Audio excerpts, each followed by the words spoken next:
જય સ્વામિનારાયણ વિદ્યાર્થી મિત્રો, બાયોલોજી ઈ વિદ્યાના ક્લાસમાં આપ સૌનું સ્વાગત છે. અગાઉના વિડીયોની અંદર આપણે 11th સાયન્સ ચેપ્ટર નંબર 17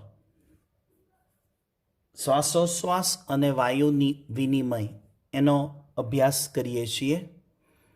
એની અંદર લાસ્ટ વિડીયોની અંદર આપણે ડિસ્કશન કરેલું કે મનુષ્યનું શ્વસન તંત્ર આપણે હવે આ વિડીયોમાં સમજવાનું છે આજની તારીખના, જેમાં ટૂંકી માહિતી ગઈ વખત આપી હતી કે મનુષ્યના શ્વસન અંગો ક્રમશઃ બાહ્યનાસિકા, નાસિકા કંઠનળી, સ્વરપેટી, શ્વાસનળી, શ્વાસનળીની શાખાઓ, ઉપશાખાઓ, વાયુકોષ્ઠો અને ફેફસા.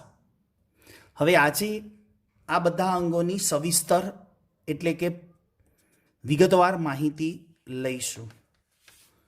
પહેલું શ્વસન અંગ આવશે બાહ્ય નાસિકા છિદ્રો. હવે બાહ્ય નાસિકા છિદ્રો એ ક્યાં છે? તો કે ચહેરા ઉપર નાક આવેલું છે. ચહેરા ઉપર નાક છે અને એ નાક જે ઉપલા હોઠ છે એની ઉપરની તરફ બે છિદ્રો આવેલા છે, એટલે એની સંખ્યા એક જોડ છે. અને એ કાર્ય શું કરશે? બાહ્ય નાસિકા હવાનો પ્રથમ પ્રવેશ માર્ગ છે કે જ્યાંથી હવા એન્ટર થશે, તો એ માર્ગ નાસિકા માર્ગ દ્વારા નાસિકા ગુહામાં ખુલે, એટલે નાસિકા કોટર. હવે અહીંયા આકૃતિ દ્વારા પણ આપણે સમજ લેવી છે, તો અહીંયા આકૃતિને બરાબર ધ્યાનથી જોશો. તમારે પણ એક આકૃતિ આ ડ્રો કરવાની છે જેથી આપણને શ્વસન અંગોની સમજ મળે. તો અહીંયા મનુષ્યનો એક ચહેરો બતાવ્યો છે અને ચહેરા ઉપર શું છે? આ નાક કહેવાય. આ ભાગને શું કહીશું? નાક કહીશું. આ બધો મગજનો ભાગ છે, ઉપર બ્રેઇન છે, ખોપરી છે. આ મનુષ્યના ચહેરા ઉપર આવેલું જે નાક છે અને આ મુખ છે, આ એનો ઉપરનો હોઠ છે. એના ઉપરની તરફ આ બાહ્ય નાસિકા છિદ્રો આવેલા છે. શું આવેલા છે? બાહ્ય નાસિકા છિદ્રો છે. એની સંખ્યા આપણી બોડી છે એટલે આપણને ખબર છે કે એક જોડ સંખ્યામાં, એટલે બે બાહ્ય નાસિકા છિદ્રો આવેલા છે. હવે સમજવા જેવી વાત એ છે કે આ બાહ્ય નાસિકાથી આગળ જઈએ ને એટલે આખો આ સમગ્ર નાસિકા માર્ગ કહેવાય. આટલો ભાગ, નાક આટલો ભાગ છે એટલે નાસિકા માર્ગ કહેવાય. આ પોલા કોટર જેવી રચના દેખાય છે એને નાસિકા કોટર કહેવાય. શું કહેવાય? નાસિકા કોટર. તો આપણા મનુષ્યનું અંગ છે ને આપણે મનુષ્ય છે તો આપણને ખબર છે કે અહીંયા આ નાસિકા કોટર જ છે. પણ આ તમને આઈડિયા હશે કે વચ્ચે આવો પડદો છે.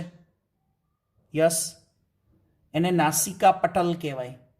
કયા નામથી એને પરિચિત થઈશું? નાસિકા પટલ.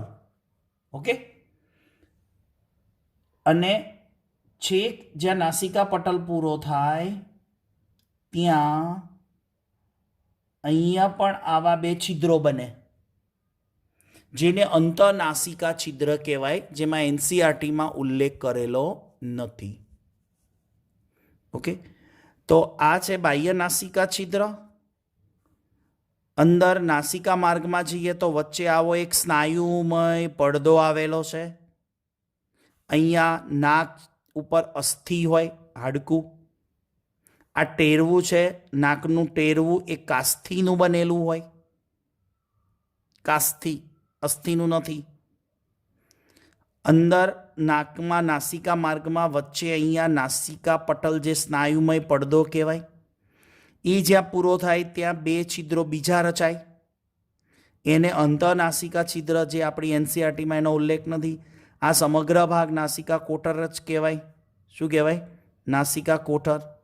આગળ વધીએ પછી જેમ જેમ આવે આકૃતિ સાથે સમજતા જઈશું. બીજો ભાગ છે નાસિકા કંઠનળી. સમજો વિદ્યાર્થી મિત્રો, સ્થાન છે એનું કંઠનળીના ઉપરના ભાગે. હવે એનું જોડાણ નાસિકા કોટર અને શ્વાસનળી વચ્ચે. ચલો ત્યારે આકૃતિ દ્વારા પૂરી સમજ તમને આપી દઉં. પ્રશ્ન આખો આકૃતિ દ્વારા સમજાય એવો છે. આકૃતિ વગર તો સમજાય જ નહીં, નહીતર બાયોલોજી કહેવાય નહીં. હવે જો શબ્દ કેવો આવ્યો? નાસિકા કંઠનળી. હવે તમને એમ થશે સાહેબ આ પાછળ કંઠનળી શબ્દ બોલો છો, એ કંઠનળી તો મુખ ગુહા પાચન તંત્રનો ભાગ ન કહેવાય? યસ કહેવાય. અહીંયા જો પૂરી સમજ આપું. આ મનુષ્યનું મુખ છે, દેખાય છે આકૃતિમાં, વિડીયોમાં? ઓકે, આ મનુષ્યનું મુખ કહેવાય. આ મુખ ગુહા છે. હા, આ મુખ ગુહા. પછી અહીંયા ગળાનો ભાગ આવે,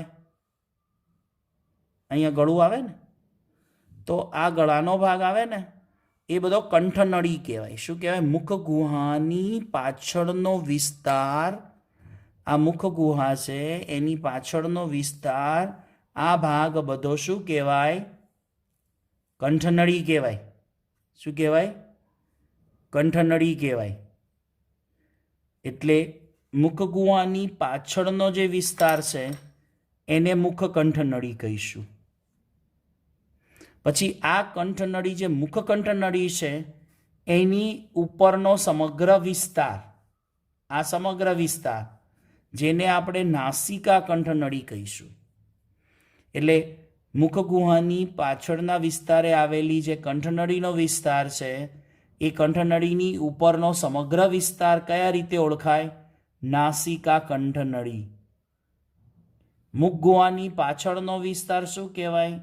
મુખ કંઠનળી.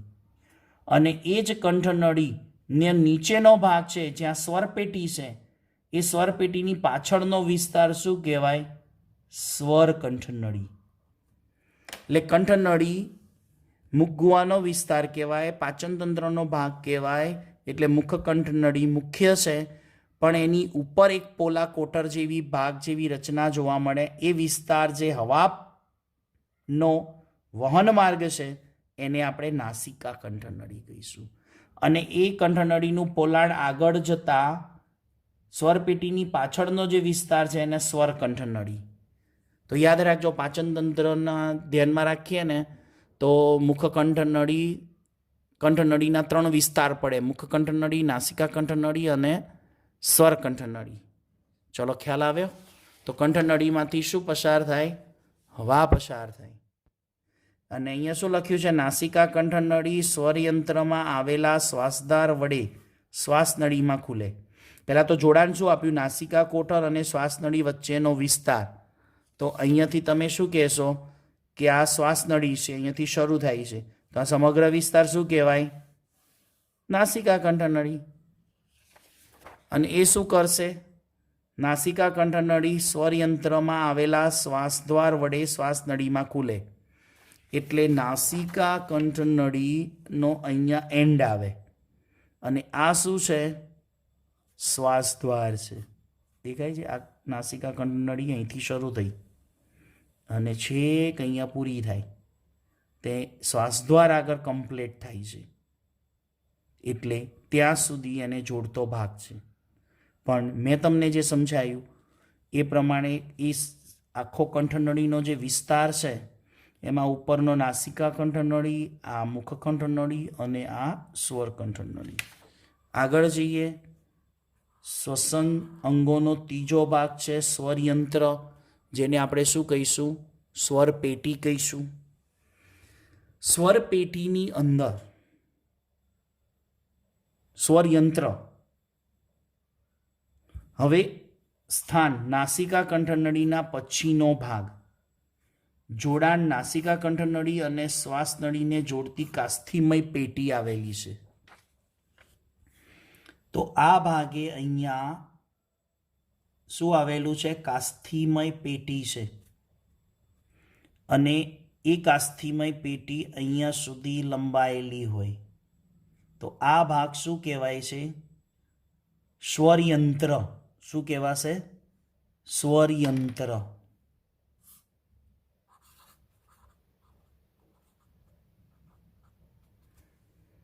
એટલે શ્વાસનળી શરૂ થાય છે એની ઉપરના ભાગે કાસ્થિમય રચના પર્ણ આકારની, કાસ્થિમય પેટી, જેને આપણે શું કહીશું? સ્વર પેટી, સ્વરયંત્ર. અને એનું કાર્ય શું આવે? ધ્વનિ ઉત્પન્ન કરવાનું. એટલે સ્વરયંત્રના જે દોલનો છે એના દ્વારા ધ્વનિ ઉત્પન્ન થાય, કાર્ય અવાજ ઉત્પન્ન કરવાનું. આગળ છે ઘાટી ઢાંકણ, એપિગ્લોટિસ. હવે રચના પાતળા સ્થિતિસ્થાપક કાસ્થિમય પડદો છે, એનું સ્થાન છે શ્વાસદ્વારની ઉપરના ભાગે. ક્યાં આવેલું છે? શ્વાસદ્વારની ઉપરના ભાગે. અને આ ઘાટી ઢાંકણનું કાર્ય શું હોય? સમજો. અહીંયા આ શ્વાસદ્વાર છે, ત્યાં આગળ સ્વરપેટી છે, ત્યાં આગળ ઘાટી ઢાંકણ આવેલું છે. એ ઘાટી ઢાંકણ, ધ્યાન આપજો, અહીંયા એક રચના છે ઘાટી ઢાંકણ, એપિગ્લોટિસ. હવે અહીંયાથી આ કોળીઓ છે, આપણે મુખ ગુહામાં જે પણ ખોરાક લઈએ એ કોળીઓ અહીંયા આવે, સ્ટેપ બાય સ્ટેપ. જ્યારે આ કોળીઓ, આ ખોરાક છે, એ ખોરાક ક્યાં જવો જોઈએ? તો અહીંયા અન્નનળી બતાવી છે, ધ્યાન રાખો. આગળના ભાગે આ શ્વાસનળી છે અને આ અન્નનળી છે. તો આ ખોરાકનો જે કોળીઓ છે, ચલો ત્યારે અહીંયા આપણે એને બોલસ કહી દઈએ, કોળીઓ કહેવાય, ખોરાક કહેવાય. એ ખોરાક જે છે એ અન્નળીમાં ઉતરવો જોઈએ ને? યસ. અને અહીંયા શ્વાસનળીમાં જતો રહેતો. તો આ ઘાટી ઢાંકણ, આ કોળીઓ જો અહીંયા ખસીને શ્વાસનળી તરફ આવે તો આ ઘાટી ઢાંકણ શ્વાસનળીને બંધ કરી દે, શ્વાસદ્વારને બંધ કરી દે. એટલે કોળીઓ સરકીને ક્યાં જાય? અન્નળી તરફ જાય. ક્યાં જાય? અન્નળી તરફ. અને આ ઘાટી ઢાંકણ એને શ્વાસનળીમાં પ્રવેશતા અટકાવે. આ કાર્ય છે ઘાટી ઢાંકણનું, કે ખોરાકને ગળતી વખતે શ્વસન માર્ગને બંધ કરે. હવે આવે છે આગળનું ચોથું શ્વસન અંગ, શ્વાસનળી. શ્વાસનળી શરૂ થાય છે સ્વરપેટીના પશ્વ છેડેથી, એનો અંત આવે છે ઉરસના મધ્ય ગુહા સુધી. રચના સીધી નળી છે, લંબાઈ એની 12 સેન્ટીમીટર છે, પહોળાઈ એની 2.5 સેન્ટીમીટર. એ પણ આપણે આકૃતિ દ્વારા સમજીએ તો ખ્યાલ આવશે.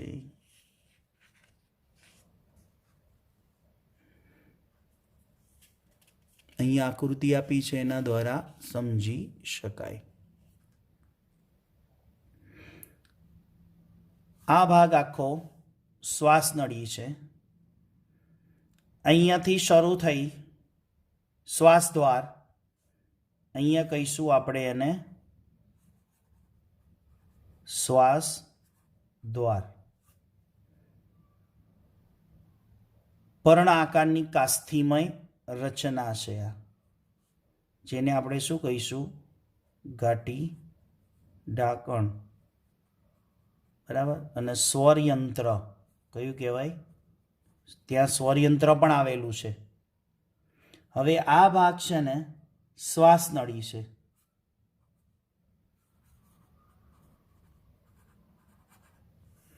અને કેટલી લાંબી? ઉરસ ગુહાના મધ્ય ભાગ સુધી લંબાઈ, અહીંયા સુધી લંબાઈ છે. અને કેટલી લંબાઈ કીધી? 12.5 સેન્ટીમીટર. કેટલી છે? 12 સેન્ટીમીટર જેટલી છે.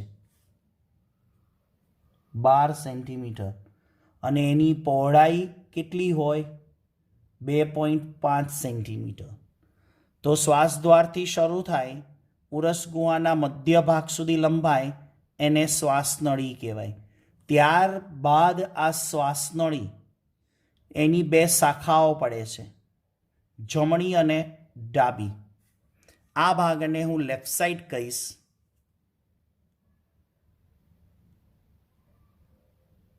Left lung. અને આને આપણે કહીશું રાઈટ લંગ. આ ખોટું નથી હો, કોઈ વિદ્યાર્થી સમજવામાં ભૂલ ના કરે. આ સામેવાળા વ્યક્તિનું લઈએ તો મારો જમણો હાથ આ બાજુનો શું સૂચવે? ડાબો હાથ. મારો ડાબો હાથ શું સૂચવે? સામેવાળા વ્યક્તિનો જમણો ભાગ. તો આ ફેફસું આકૃતિમાં સમજતા હોઈએ ત્યારે કોનું સમજવું પડે? સામેવાળા વ્યક્તિનું. ઓકે, એટલે આ લેફ્ટ લંગ અને આ રાઈટ લંગ, ડાબું ફેફસું અને જમણું ફેફસું. સમજ આવે છે? ઓકે. પછી એની 2 શાખાઓ પડે શ્વાસનળીની, જમણી અને ડાબી. આગળ વધીએ તો ખ્યાલ આવે કે એનું વિભાજન થાય છે. જમણી અને ડાબી શાખાઓમાં વિભાજન થાય. જમણી શાખાને જમણી શ્વાસ વાહિની. હવે શ્વાસનળીની જગ્યાએ શું બોલીશું?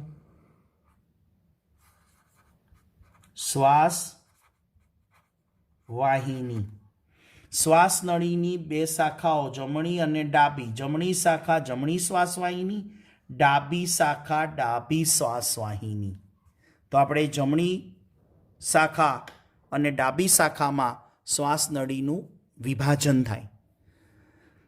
તો આ થયા 4 શ્વસન અંગો શ્વાસનળી સુધીના. ત્યાર પછીના અંગો જેમાં આવે ફેફસા અને વાયુકોષ્ઠો.